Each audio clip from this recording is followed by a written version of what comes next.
been literally the brain behind this effort. He has been our total brain trust.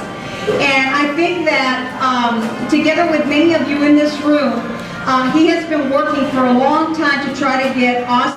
Been literally the brain behind this effort. He has been our total brain trust. And I think that together with many of you in this room, he has been working for a long time to try to get Austin to recognize single-member districts. But I don't think that if we could be as far along in our work, both strategically and with respect to the language that we put together in our petition, if it wasn't for Pat. And Pat, you've been around for a long time. I've known you and served you with a lot of things, and I'm just so proud to stand next to you and be working with you. Thank you for everything you're doing for us. Thank you once again.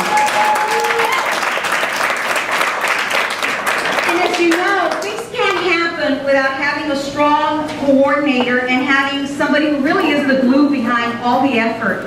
And needless to say, Linda Curtis is that person. Linda is always ready to give us every information we need. She's quick to get those emails out. She's quick to call, make the calls, and make sure that folks are together.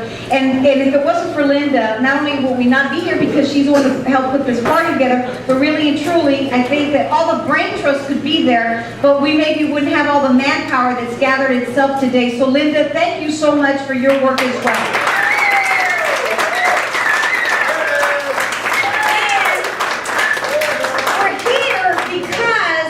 People that believe in the work of Austinites for geographic representation. We have already a lot of members in this room that have been meeting with us pretty much since about February, March of last year. I would like for all of those individuals that have been with us, whether you started with us in February, March, or you came on board in September once you heard about our work, but you were committed to us, please stand up so that we can also thank you and recognize you, because you are what makes us happen.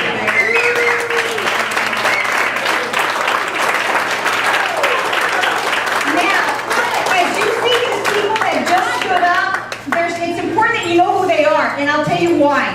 Because if you haven't joined our efforts, if you haven't gone on board with us yet, and you're not sure, you're still thinking, you have questions, these are the go-to people for you to find out, maybe in more detail, why it's so important for us to continue the efforts of our single-member districts. So please make sure that you connect with these folks, whether it's in a little while or later, but please connect with them, because these people really do know the ins and outs of all the work that we're trying to get done. So, you know, you can't have a program without recognizing people that are very involved in our community. And to do that, I'm going to ask Stan Coleman to come up and help us recognize other individuals that are with us, and also to talk to you a little bit about why he's dedicated to the 10-1 plan and why he believes that more of us need to get involved with what we're doing with respect to getting the 9-1 plan going for single-member districts. Stan, if you could come join us. Thank you.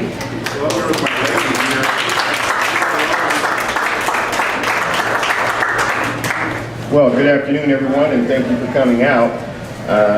First, I'd like to recognize some of the elected officials that I happen to know right offhand who are here this afternoon, and give you a little references for what they are representing.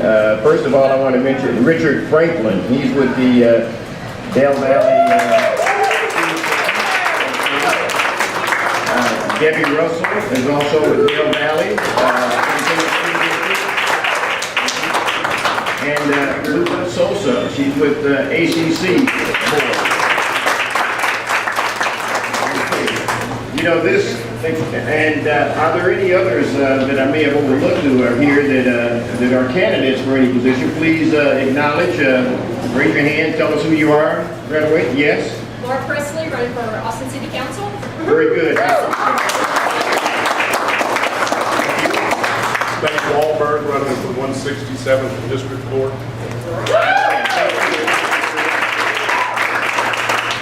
Anyone else? There we go. I'm John Smith, and I'm running for Travis County Sheriff.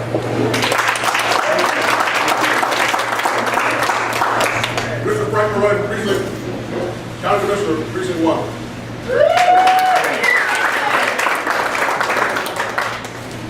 Anyone else? No. Well, again, thank you so much for being here today with us, you incumbents and candidates for future positions in being a public servant.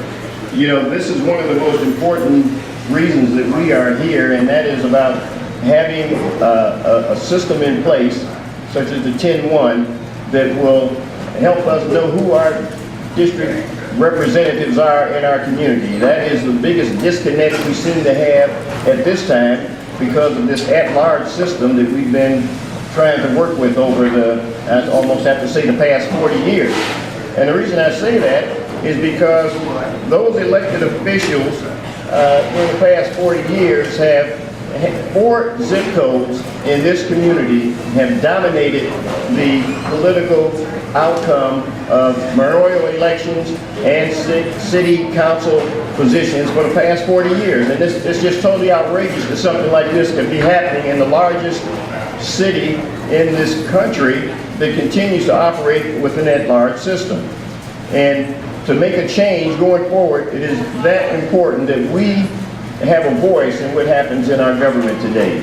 And the way that happens is to have our own elected officials from our communities that know the issues and that are willing to step up and do the right thing for what is needed in our communities to have them continue to thrive and represent the people that really put out the votes and the dollars to keep this system going in the first place. And so, again, I want to thank you for coming out and to recognizing what AGR is about and what we're trying to do to make a difference in this community for the future. And with that, I'd like to turn the program over to Doug. Springnet. Thank you.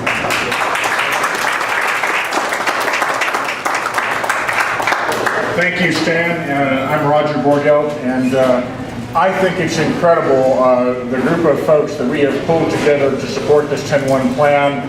I'm very excited about it. I have to say, I'm here representing the Travis County Republican Party, but we've got Democrats, we've got Libertarians, we've got Greens, we've got Independents, we've got everybody in this room supporting this plan to change the way that we elect the Austin City Council. I don't know about you, but I'm very excited about that.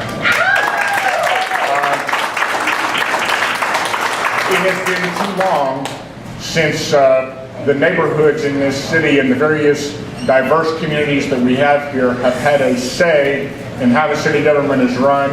It's time for a change in how we elect our city government. It's time to create a responsive city government where we can have representatives on the Austin City Council similar to the way that we have representatives on the Commissioner's Court or in the legislature or in Congress or in the state Senate or any other school district, any other elected body that you can think of, where we can go to our representative who will listen to us, and we can have representatives who are elected without having to campaign in a city of 750,000 people.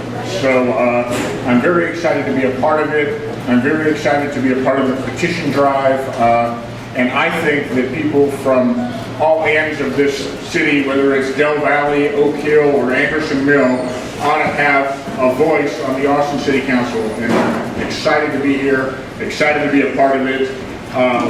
We are, of course, got our ongoing petition drive effort. Hopefully everybody here has gotten a copy of our petition to distribute.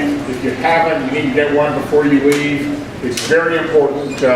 We've got to collect 20,000 signatures to get this initiative on the ballot, and we're going to push forward to do that. Another effort that we have ongoing that some of you are aware of, but all of you need to be aware of, is the city has a charter revision commission that is working on making recommendations to the city council on changes to the system.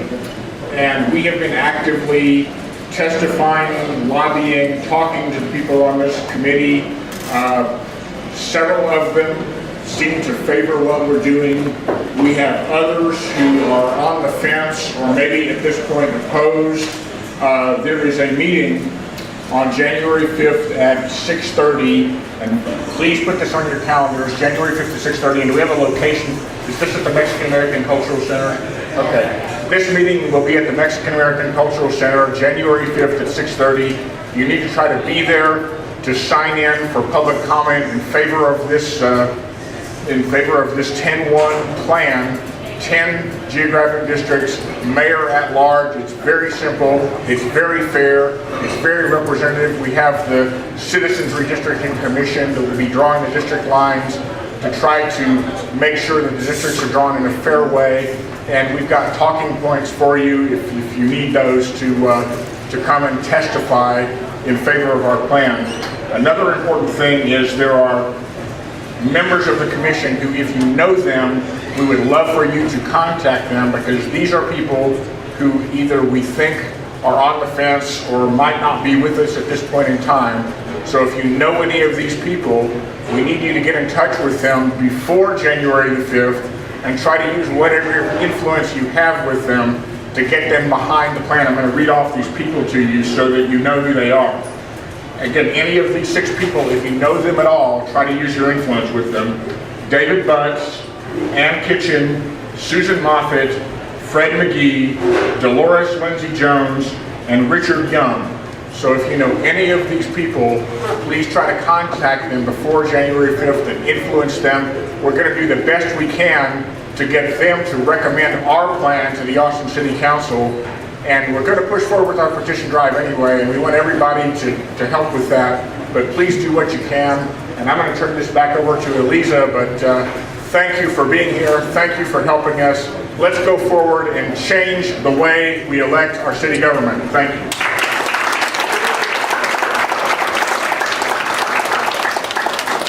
There's a couple of things that I want to do, that I want to be able to do, because we're actually pretty lucky this afternoon.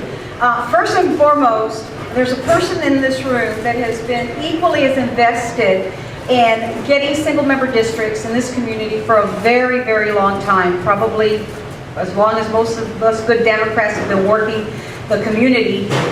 He's been out there with us, and that is Stacy Sue. Stacy, would you please stand? He's a solid supporter. Stacy is always present for all of our strategic meetings. He's always present for the commission meetings, and you can always count on Stacy to always walk in with a ballot, walk in with a box of all the printed ballots or whatever it is that we're needing paperwork on. He's always really good about it. Stacy, we're very grateful to have you in our presence and have you working with us. Thank you once again.